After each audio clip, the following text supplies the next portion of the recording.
Checking in with a quick tip on how you use the internet during exam season and then onwards from that if you think it's useful.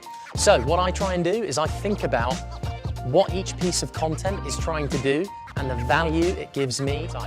And then what I do is I match that up to what I'm trying to achieve. So for example, if you're doing exams, you want to make sure that most of the content that you consume on the internet is to do with your exams. But a lot of people just don't think about it that way. We go on, we start clicking, we click on another thing and another thing and another thing. It's entertainment, it's cat videos, it might be informative, it might be socializing, all these different things.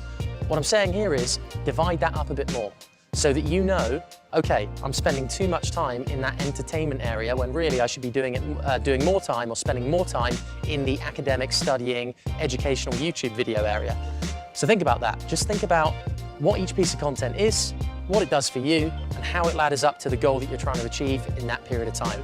Trust me, you're going to have different results because you're going to be thinking a lot more carefully about what you do and don't click, tap, swipe, whatever it is on. Have a go, let me know how you go.